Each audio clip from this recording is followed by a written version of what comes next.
And we Yeah. live. Yep, we're live again. All right. Yep. And work hard, play hard, party hard. Yes. Work hard, party harder. Okay. That's All what we're right. doing this week. So Yeah, I can no. see it's late at night for Breeze and then sleepy. So yeah, that's what I'm saying. Work hard, party harder. All right. Yeah, no, it is pretty late. It's been a very long week. All right. I can imagine things are still live in Bank Zero. Nothing's breaking. No, things are breaking, but they're not. Everything is under control though. The Okay. usual stuff. Minor things are breaking, which we are fixing. You can go on Twitter and have a look. But then that's just one. There's one pot of issues. They just fall under one umbrella. Then everything else is stable and nice and happy. Okay. That's always good. All right. Yeah, so this week, what's been on your radar? Um, cool.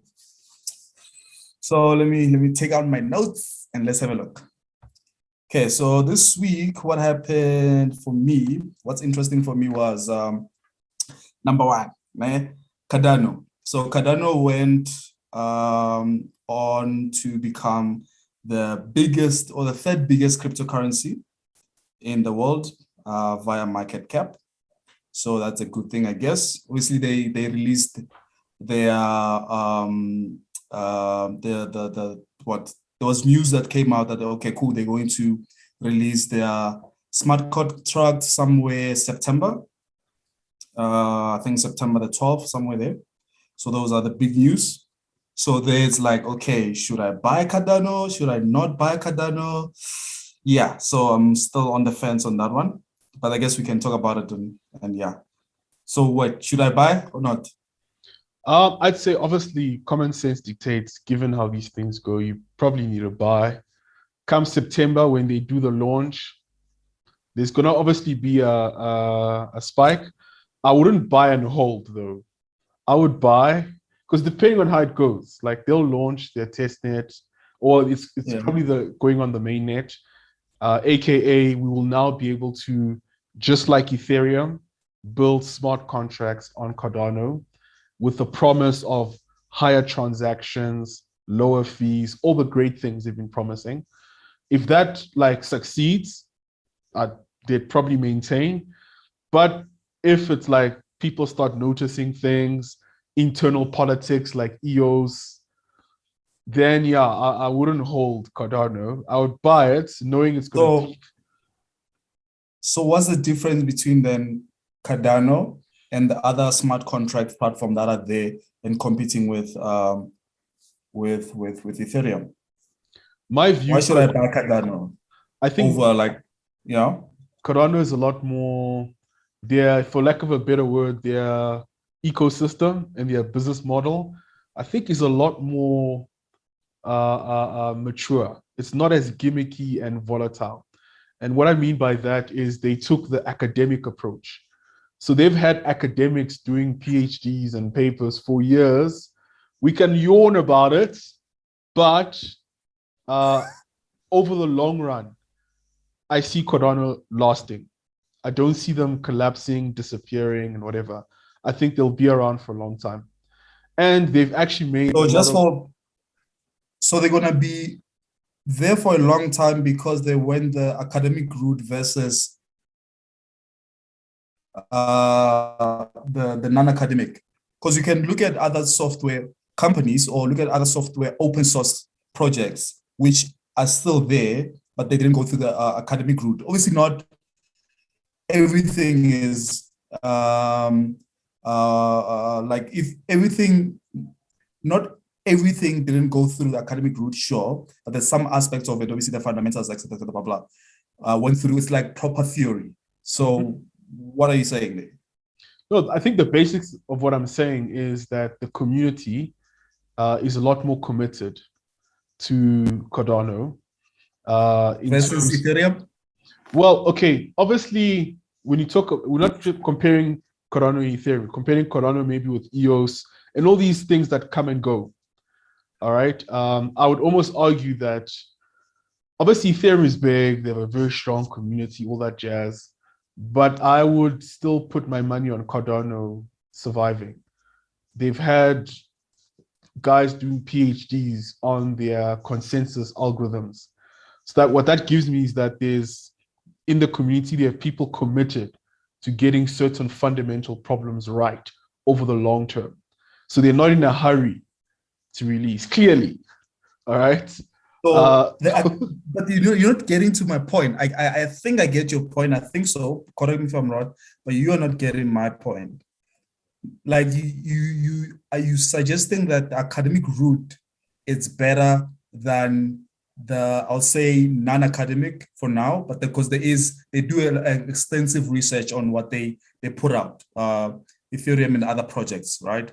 Because you can see they're coming from computer science background where they go through back to the theory and see how we can make the theory work in a more practical manner.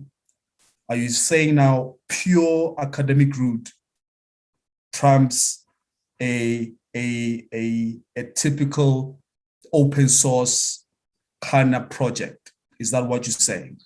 Definitely not. I think there's nuances to it. My emphasis on academia is more the concept of commitment to ideas over a fixed period of time.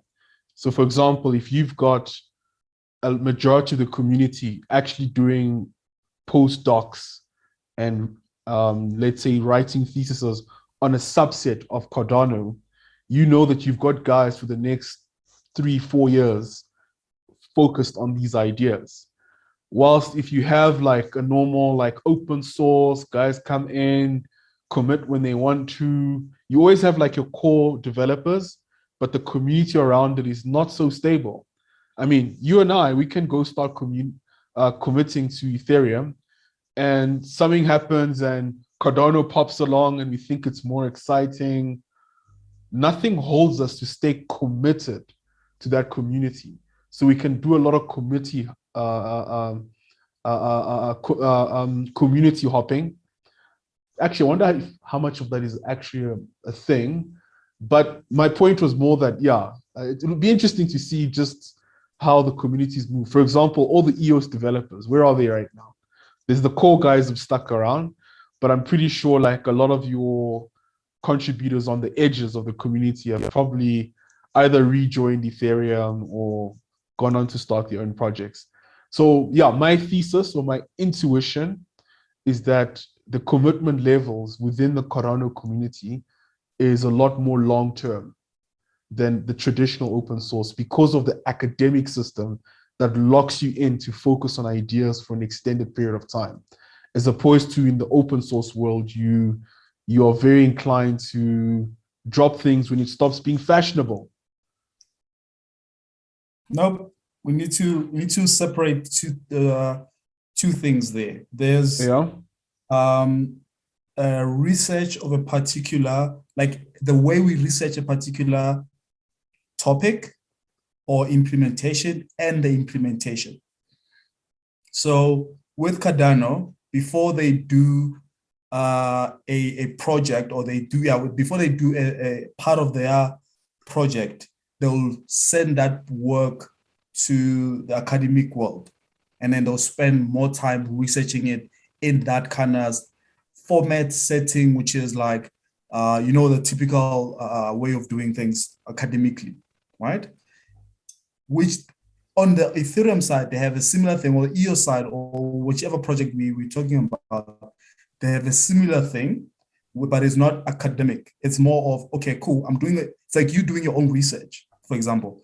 When you're doing a research about, let's say, scaling a particular thing, you're going to do your proper research, whether you're looking at academic research papers or whatever the case, but at some point you did your research. So now that's the two. Which one is better between the two? Okay, cool, that we can debate for later. And then we have the implementers. Once that research is there to be implemented now, so cool, you say then all projects, they have core, I'll say, not all, but most of them, they have the core team or the core organizations that they hire to build that part of the code. Cardano does it, EOS does it, wherever. They just maybe hire a certain company, say, okay, cool, can you build this subsection of us? Or hey, you guys, can you build this part of us? So those are the two constructs. And then in terms of who's there the longest, which is the third element, who's going to be there for the long term, I don't think that we can gauge based on the first one, which is the research element. Because everyone is sure. I think you can. All right. This is my intuition. All right. From at least what I've observed. Like, you've got two things that happen when it comes to producing great ideas. You have a systematic process, which is the academic system, which kind of guarantees a certain level of acceptably good ideas that come out, which is why even if you look at machine learning space, it's still very academically driven. You've got to look at the latest papers and whatever. So in as much as we like to trash academia, it's still where a lot of the consistently progressive intellectual ideas are coming in certain theoretical fields. That part I agree. All right. Now, consistent way, I agree. Yeah. Now, my view, my intuition is outside of academia, it's not as consistent, and it's driven mainly by very exceptional and brilliant people, which is why even if you look at all these other blockchains, it's all driven around Vitalik, Dan Larimer, and these very, very exceptional people who are able to build communities around just, how exceptionally talented they are. So it's not as easy to consistently reproduce great ideas outside of academia. It's done by special people, which is why my intuition is in the long run, Cardano will survive more and will stick this test of time because they're in a system that is geared to consistently produce certain ideas. Slower, and obviously, as we know, academia in many instances can actually be regressive. All right, we don't want to go into that topic. There's certain fields where, like, the open source world is like millions of years ahead of academia. But when you talk about very theoretical, cutting edge things like blockchain and all the likes, I'd still say the implementation part is probably where it lacks more. But if you talk about the community as a whole, my thinking and my intuition is that Cardano will stand the test of time. I'm not saying they'll stand the test of time versus Ethereum, which is like the best community that exists.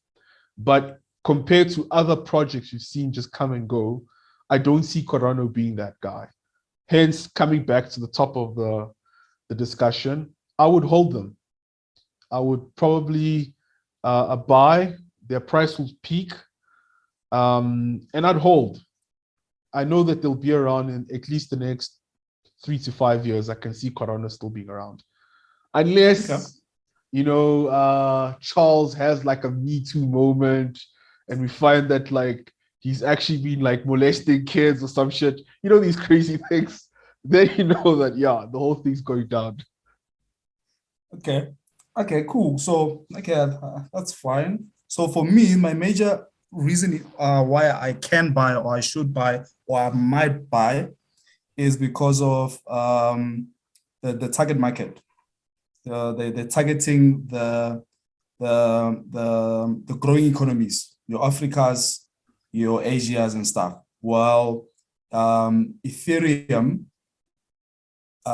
typically works in that other world, in the other side of the world, your Europes and America and stuff. So I see them coexisting in like from a market standpoint, because they're looking at two different markets. Now, the other thing is, can the people in Ethereum who are currently having their programs in Ethereum, will they move across? Right? Yes, no, maybe. Okay, cool. From a business standpoint, you can say the incentive to do that, if I'm currently have a smart contract on Ethereum to move into Cardano, is probably a cheaper price. right? But then if it's cheaper price, remember Ethereum has a project which should drop by the end of the year or same time as the Cardano stuff, right? So which will try to reduce the cost and also scale up the TPS. So if now we're comparing the two at that level, they're going to be the same. So in that case, for me, they're just going to be coexisting in two different markets. Okay. That's why I can buy it. If we forget all the architectural differences that they're trying to achieve, and we just go to the fundamentals of speed, cost, like you mentioned, if the problem is Cardano, they still need to prove themselves. We still need to see when people start actually building things on there, will we have DAO hacks, just like Ethereum had in the early stages? There probably will be, very likely. Or maybe they won't because they spent years of PhD energy to get us to this mature, as they call it, safety. They belted using the same safety critical and mission critical thinking that exists in other industries, all that jazz. Why I think Cardano might succeed. But on that one, remember another thing which you need to think about: the time that took you to do your PhD might be equivalent to the time you took to iterate through the solution to get it to a great state. So when you're busy researching, you haven't implemented anything, but then when you come out, you're great at that thing, and then it perfected the design as Cardano root. While Ethereum, they started bad and then iterated until theoretically to the same level, the same PhD level.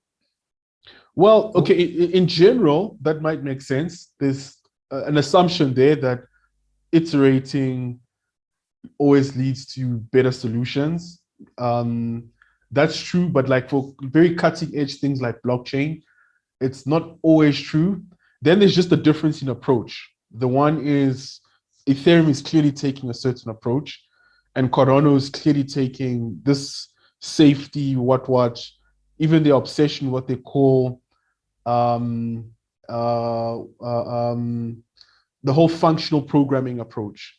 All right, the fact that everything must be, composable is the word that they use, meaning from a mathematical perspective, I must be able to prove that this function or this piece of code does X, Y, Z on a piece of paper. No, nothing funny in between, for lack of a better way of explaining it. So yeah, the approaches are very different. So in general, I'd still put my money, if Cardano gets right what they say they're going to get right, there will be a much more attractive approach for like the so-called big business. Because if you remember their selling point, they want banks to come into this, big enterprise. One of their big thing was they got the government of Ethiopia to basically sign on to basically adopt Cardano across their government programs and everything. So if they can get that narrative right, that we are the safety built correctly by the PhD guys kind of people, versus Ethereum, which is we are the, we've been around, I don't know, innovation, whatever. It's going to be I still see Cardano at its peak doing what they plan will trump Ethereum in certain industries. So Cardano might swallow the enterprise world, for example, and become like a .NET, C# kind of stack. And then Ethereum will be like your Node.js kind of like stack. It could be like that, as you said. They could both coexist. Yeah. Yeah. From a liquidity standpoint, if Cardano doesn't take stuff from Ethereum, they might suffer. But then, yeah, we'll just have to see. Okay, cool. My next point, what happened this week? OnlyFans.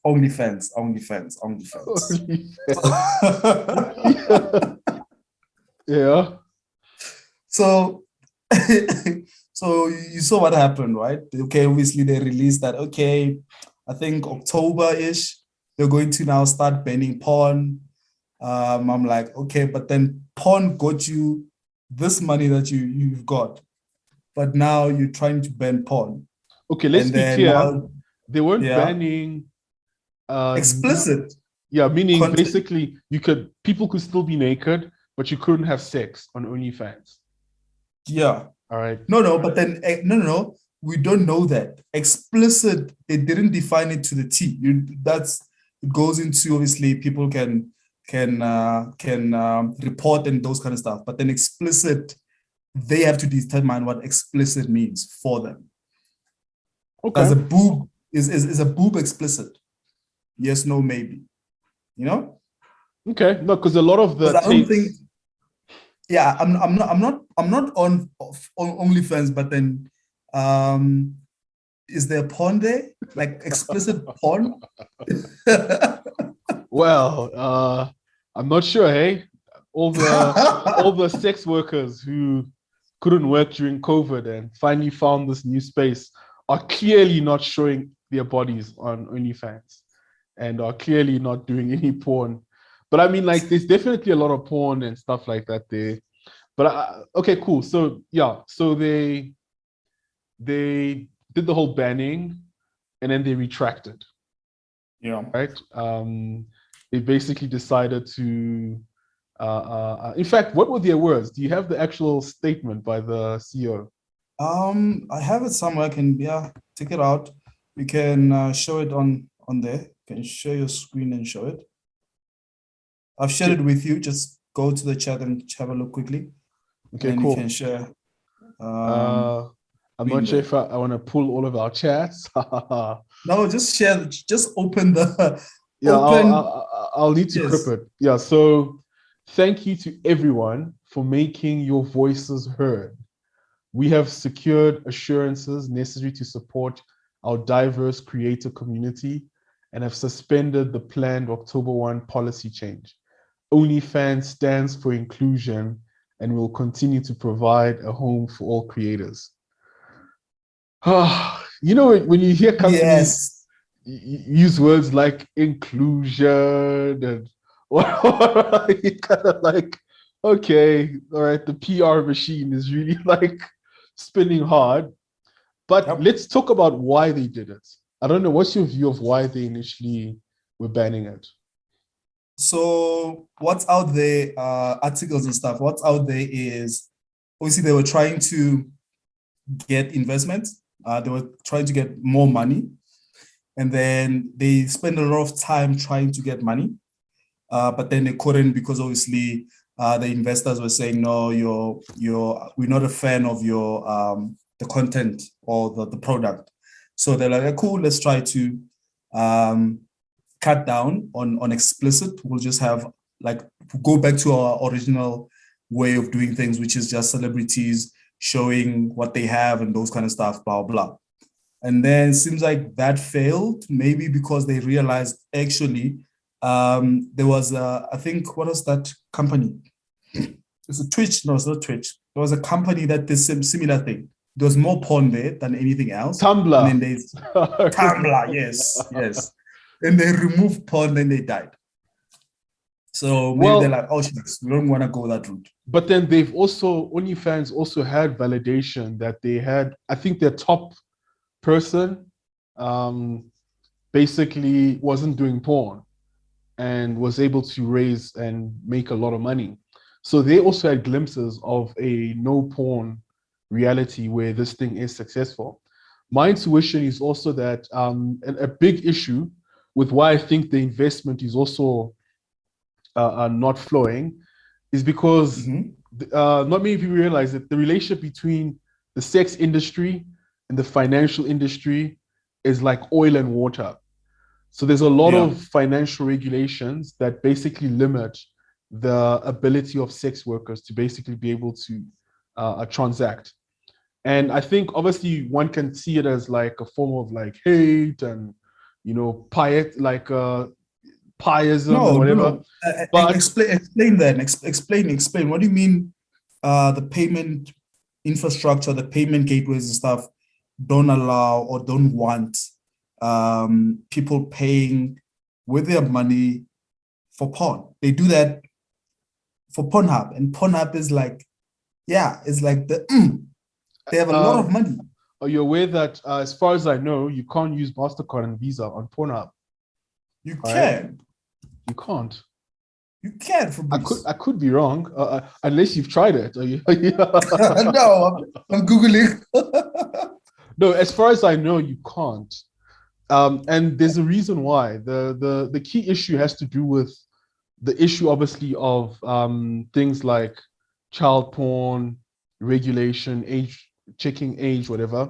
So as a porn company, you need to do a lot of the due diligence to ensure that, for example, the actual people doing the stuff are legal, because there's a law that says there's a lot of things you can't be doing. You need to ensure, obviously, that the identities of these people are verified. You need to be sure that, obviously, there's no things like child porn and all these different things.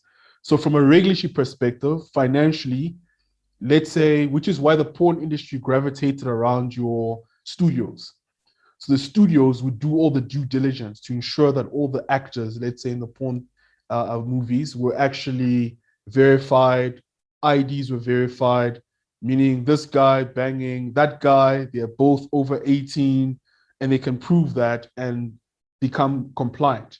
Now you have OnlyFans, where you remove this mechanism, and it's now this platform where people are just putting stuff.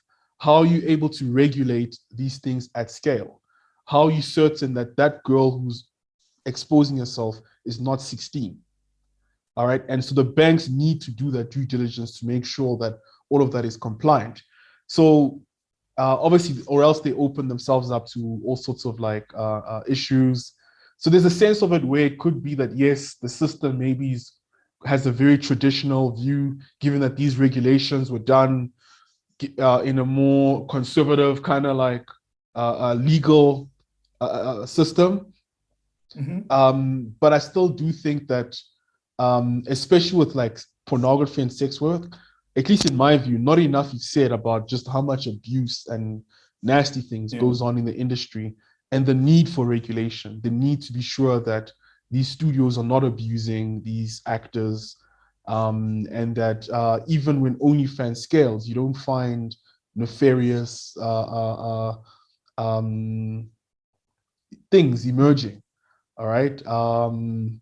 And yeah, I think, sex and, the porn industry is great for a lot of people, but I still do believe it needs to be regulated to protect both the sex workers and people who are easily likely to be victims. Okay, so Visa banned it last year, December, which was like a couple of months back.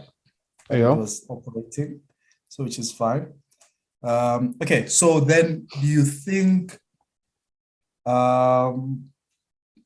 platforms like OnlyFans, are they good specifically for the ladies on the streets or the gents or on the street and those kind of stuff, sex workers? Are these platforms good for them? Do you think yes or no, or maybe? I think in a transitional state, because you always have to think about things in a systems are dynamic, so it's not always as like this happens and then that happens and end of the story, it's all good. So the way I see it is the transition away from the power that your so-called pimps have, which is obviously associated to the drug industry and all the likes. It obviously gives the woman more control over basically the pipeline, where there's no intermediaries and they don't have to basically be hijacked by basically rent-seeking, people. So I think, from a safety perspective, definitely it's great for the girls. From a financial opportunity perspective, it's amazing. Clearly, we've been seeing the numbers. But my intuition tells me is that the nefarious acting that we have, meaning your pimps, all right, your Nigerian drug dealer, as we call it, who's been selling out girls on the street. He's not just going to be like, oh crap, OnlyFans has arrived. Suddenly I don't have girls anymore to pimp out. He's going to innovate. So what he's going to do is going to be like, how do I take my same monopoly control and bring it into a platform like OnlyFans? So what I would see developing is that they'd start creating syndicates. So they'd probably still find ways of, because you'll see that there's competition even on the platform.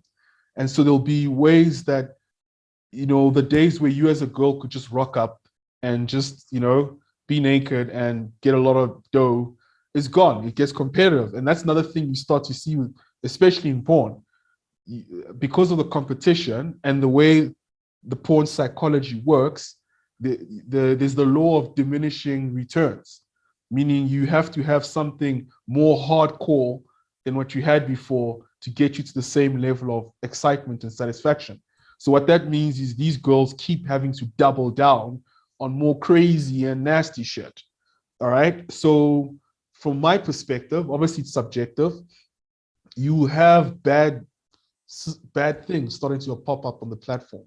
It will start being centralized around bad actors who can guarantee better numbers, for example.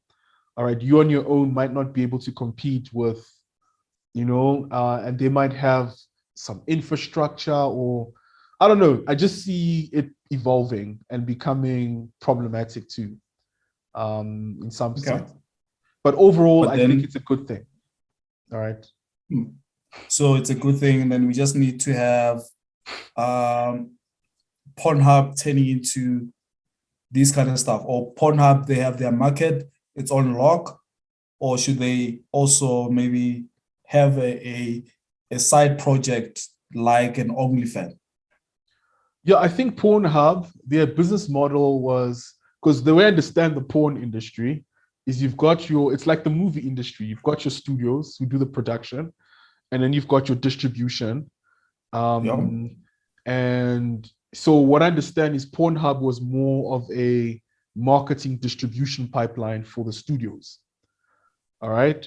And so from Pornhub, the expectation is that you would then go and, I don't know, subscribe. But they also have like a YouTube kind of business model where based on views and stuff like that, people with channels can earn money. All right. So what I see is that, and they do have these webcam thingies. So I don't think the OnlyFans thing was, in terms of the features, was unique. It's obviously how it was packaged in like a Twitter-like format, subscription, so there's a lot to be said too about just the implementation part of OnlyFans. So Pornhub can do it. But I'd say that there will be a bottleneck. It's the same thing with all platforms. Eventually, once you have network effects and people join along, things start to happen. Policies need to emerge. You need to find a way of balancing all the extremely wrong shit from like the normal shit to the like great shit that you want to have. And that's where, for me, a competitor to OnlyFans would be interesting. And I don't know why, there probably is, but I don't see OnlyFans being the only player in that space. I think that other guys can come in. And specifically, if you start talking around things like introducing decentralized technology, blockchain, crypto, meaning bypass the banks, stuff Visa, pay me directly through my Cardano wallet. All right. And I think that element would be interesting. Obviously, there's nothing stopping OnlyFans from incorporating that too. But then regulation will come in. Because think about it, if you can bypass regulation and exchange explicit, essentially sexual activities for money outside of the regulatory bounds, regulation will have to step in and say that no, we can't allow you to because it'll be a haven for a lot of these nasty things like human trafficking, child pornography, all of these different things. So that's the problem with this industry, is that in as much as we go on about the beauty of like liberating sex workers to be independent, there is a dark side to it that needs regulation. All right. Yeah. And so a line needs to be like walked on it. Yeah, speaking too much. But yeah, that's my take on that. Okay. What's All your right, view, cool. though? OnlyFans. I think it's good. Yes, it's good from a safety standpoint. Pretty much everything that you mentioned. For me, I think it's good. So there should be more of those kind of stuff. If you want to be naked is fine. Obviously, there'll be all these other platforms or movements that's going to go against that. Once it goes big enough, it's going to get to that point now. You'll have the religious folks coming out. You'll have your, let's say, your Me Too's or whatever the case coming out saying no. You'll have the United States Congress coming out and say no, you guys are doing blah blah. Now we'll have pretty much watched the whole 2-3 days of debate saying why this should stop, blah blah blah, from a regulatory standpoint and blah blah blah. So for now, it's good. But then once it goes big, that's the fun part. That's it comes into the whole Google, Amazon, Facebook kind of discussions where once you scale up, it becomes problems. How do you regulate that Yeah. in a healthy way? So cool. It's fine. Let's jump on my my second last, which is ShopRite X. ShopRite X. So ShopRite we know X. that, okay. Yes, ShopRite X. Sounds like So an there's OnlyFans channel. sorry? Sounds like an OnlyFans channel. ShopRite X. All right. Yes, they try to make it fancy and then come with the I don't know, with the fancy Google-like ish project term. They call it ShopRite X. So is that AI powered unit in ShopRite, the one that came up with the whole thing of what is this thing? The Checkers 60 thing project. It's come from that division. And then the extra savings, it also comes from that division. So the latest project from that one is the whole thing of they call it Checkers Rush, where you can similar concept as the one in I think the UK or America by Amazon, where you can just go to a store, pick something and leave. It's that kind of mentality. Yes, that kind of idea. I don't know if it's the exact same thing, but then I think it's the exact same thing. From what I saw, how I look at it, I need to go to Cape Town and actually experience it myself. But then that's what we have right now. Interesting. Any thoughts on that one? So if I can break it down, you have a store, no cashiers. You go in, you pick up something. I assume you probably still scan it. And no, you just leave. So I'm aware of the Amazon implementation of it. I don't know whether you pay first or pay after, but then you just come in and take, probably obviously it maybe scans you when you go out to see, okay, are you the right person having the right information? But then you just go to an Amazon one, pick and go. Same thing with the Checkers version of it. Go to a store, pick and go. No cashiers, no anything. Pick and go. Okay, so I'd like to see the implementation layer of this, like, just from a user experience, what it is, what are they doing? There's the obvious discussions we can have.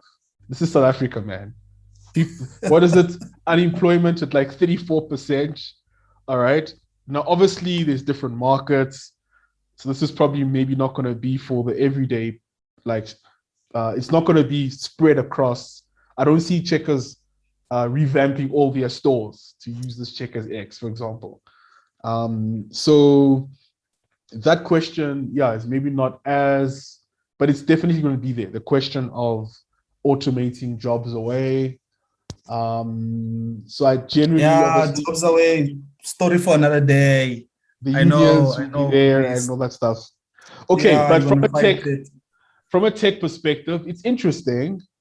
I just feel like, I don't know. It's like I always get annoyed with like AI like with all the brilliant things and how it always feeds into these funny industries like advertising and sales. And fair enough, that's where the business values lie. But it's like, yeah, I'm just not as excited about it. It just feels okay, that's great. Um, I'm not sure to what degree, I will necessarily use it. Like, because you can tell that, like, I've stopped using your loyalty cards, all right, with I think ShopRite, Checkers also has this express card thingy. Now we know that they just use that to collect your data so that they can build profiles and sell it off. I mean, I heard that at some point they can even tell if a girl is pregnant just by the things that they're buying and whatever.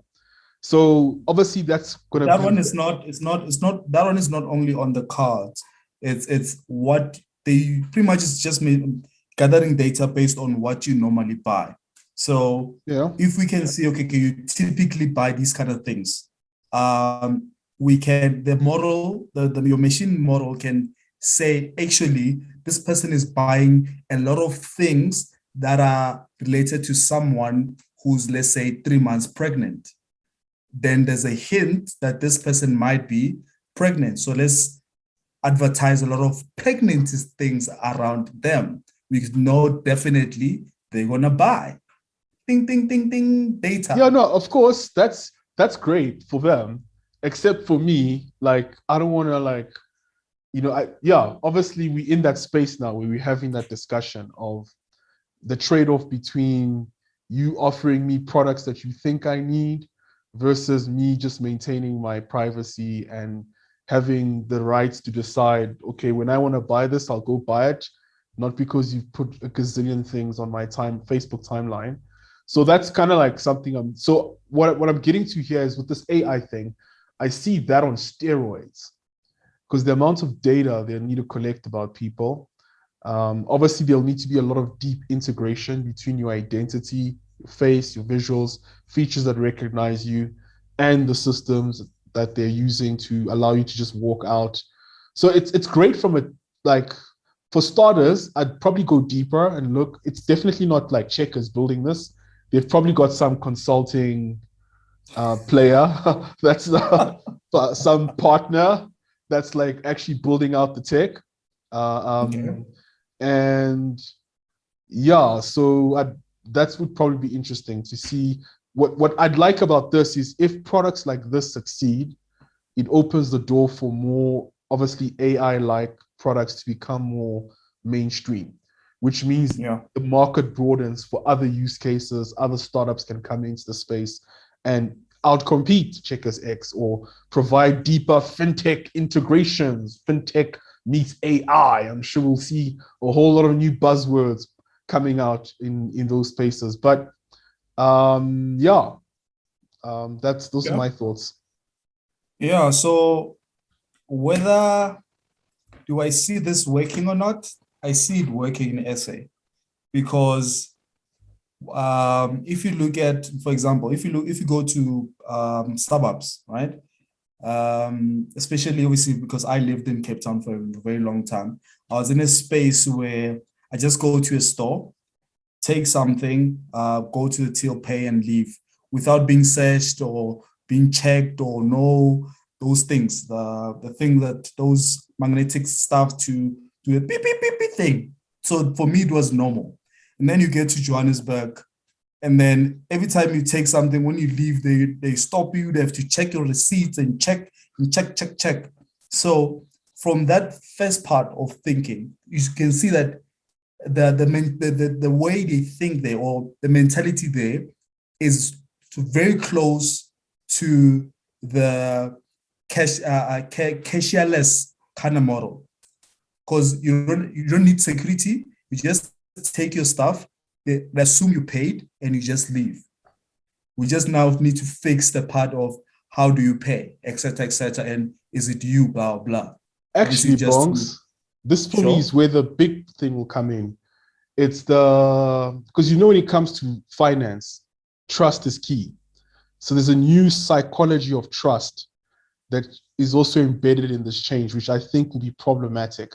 So for example, if you're an Amazon shopper, which I don't know if you've used it, like you put your credit card once, you never have to verify. You can just go click, click, click, click, and that works. And you trust Amazon. I've never lost any money. I'm not sure, hey, about like checkers where I just put things there and I take things. There isn't that step where I verify and I allow you to take my money. All right. So having ShopRite deeply integrated in an Amazon-like way, I don't trust ShopRite or checkers the same way I trust Amazon. So there'll be that sense of, but of course, I'm used to digital like fintech. So it might be like, okay, it worked once, try it again. So it also depends on, like you said, obviously, if it's Gogo, who still keeps money in her Stockfeld and doesn't trust the banks, this won't work. But if it's like you and I, or upper middle class, who's already shopping on Amazon and is already familiar with buying things online, this could work. And yeah. So the first one won't work. The second one will work. Okay, cool. I get you. I think for me that's why you need like ding ding ding ding ding commercial time. Bang zero. Okay, how would Bank Zero help with this though? Like remember anything that tries to take your money, you need to authorize. Oh, okay, cool. So that means that when checkers, but you see, that creates friction for the seamless checkers experience because they want you to just take and not think about, because that's the power of Amazon. You're not thinking about the price. You're just clicking and it's going to be delivered. All right. So the moment you remind me that shit, this is costing 2,000 Rand. Do I really want to do this? That step is the biggest step that these guys want to remove. Because I think that's the whole point of this AI thing, is to, at the end of the day, yes, there's cutting the labor, creating the user experience, but the key value for them is removing that step where you would stop yourself from consuming more. So you're in a more relaxed space where it's as easy as just taking and leaving. So at least that's my assumption. Yeah. That's my assumption. But I guess, yes, that's where we need Bank Zero to protect us from these nefarious, products. Yeah. So my last point on this one would be, I think it needs to be there, like you said, to grow the AI space. So I would need something like this. I would want to go to Cape Town and try it out because right now they only have it at, I think they tested out in Brackenfell in Cape Town or Western Cape. Okay. So maybe I'll just maybe fly there and then try it out or wait for it to come this side, Johannesburg, and then let's try it out. So I just want to feel how it works. Yes, you read how it works, but then, when experiencing something, especially technology, AI or whatever, like yourself, it feels different. It kicks different. So I just want to have that experience. I know in my head, I'll be thinking, okay, probably this is how they implemented it. Okay, they took this thing. Okay, there's probably like a sensor here. Okay, there's probably like this data here. Okay, maybe there's a website, blah, blah, blah, blah, those kind of stuff. Then you go on this nice engineering, what do you call this thing? What's the word I'm looking for, Fabrice? Daydream or... Yes. Okay, let's use that one. I was thinking of something else, but let's use that word. Let's stick with that one. Yes. Daydream and go poof and feel nice afterwards. Yeah, actually, when I think about it, there's probably like very little AI here. It's probably a lot of IoT and integrated with fintech. All right, so it's probably a lot of sensor kind of stuff. But yes, there could be computer vision on the thingy. But yeah, so it will be interesting to check out. If it comes to Joburg, it will be a thing because people here like things and people want to go there and take pictures there and remind everybody else just how much they've made it. So it will probably pick up here too. Yeah. Or you could also have an EFF moment.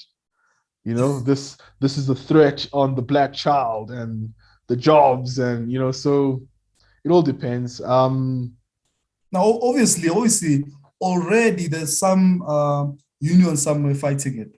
But anyway, story for another day. Let's move along.